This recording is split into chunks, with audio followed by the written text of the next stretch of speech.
Assalamualaikum warahmatullahi wabarakatuh. Perkenalkan, saya Muhammad Ridho Rashid, MPM akhir 054. Di sini saya sebagai perwakilan moderator dari kelompok 4 pada presentasi evaluasi dan peninjauan ulang strategi.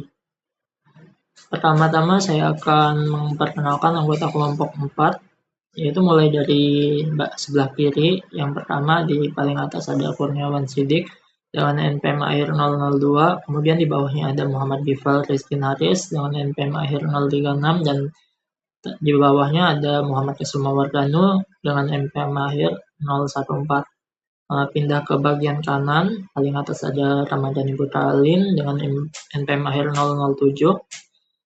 Di bawahnya ada Muhammad Ridho Rashid, saya sendiri, NPM akhir 054, dan terakhir ada Fatur Rahman Zakwan Has dengan NPM akhir 060.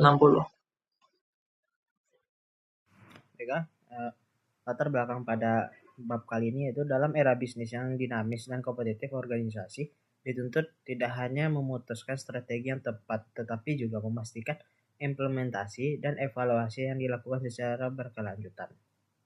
Implementasi strategi sering sekali menjadi titik kritis karena banyak organisasi gagal bukan karena terhadap perumusan, melainkan pada pelaksanaannya. Evaluasi strategi diperlukan untuk menilai relevansi, efektivitas, serta melakukan koreksi terhadap penyimpangan agar organisasi tetap adaptif terhadap perubahan lingkungan bisnis. Implementasi strategi sering menjadi titik kritis karena kegagalan lebih banyak terjadi pada pelaksanaan daripada perumusan. Konsep implementasi strategi.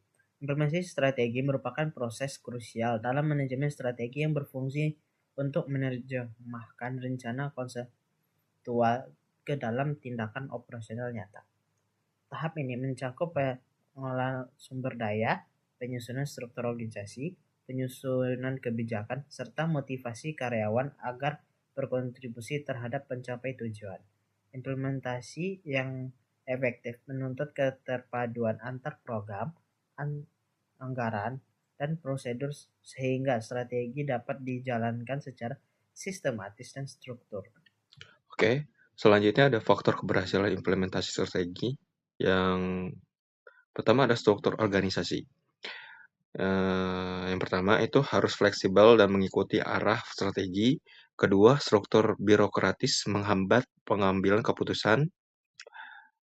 Dan yang terakhir itu prinsip struktur follow strategi, menegaskan struktur harus menyesuaikan strategi. Terus ada kepemimpinan. Yang pertama itu kepemimpinan berperan sebagai pengarah utama strategi. Yang kedua, mampu mengomunikasikan visi dan tujuan secara jelas. Dan yang terakhir, memberikan motivasi dan mengelola resistensi terhadap perubahan. Selanjutnya, ada budaya organisasi. Yang pertama, nilai dan norma harus mendukung strategi. Yang kedua, budaya kreatif dan terbuka mempermudah inovasi.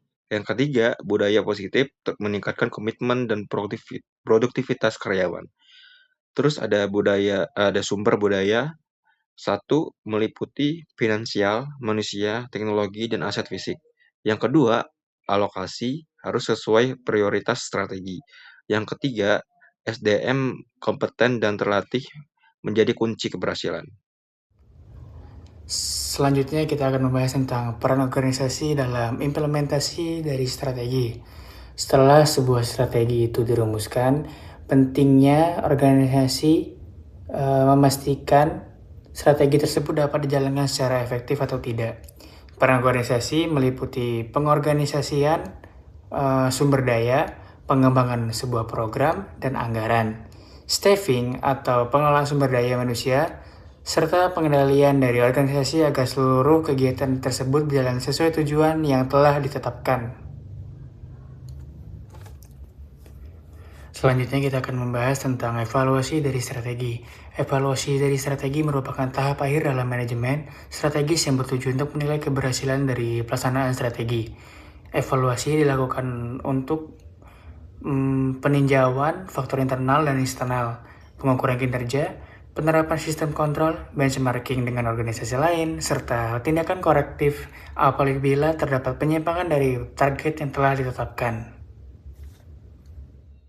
Baik, selanjutnya ada metode evaluasi strategi.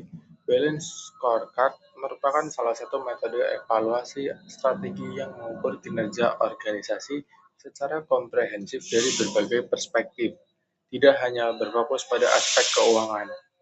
Balance Scorecard itu ada perspektif keuangan, pelanggan, proses internal, hingga pembelajaran dan pertumbuhan.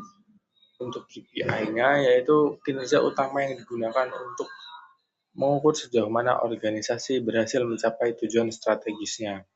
Kemudian ada benchmarking-nya yaitu metode evaluasi yang dilakukan dengan membandingkan kinerja organisasi dengan membandingkan hal yang lain yang dianggap sebagai salah satu pemimpin dalam industri.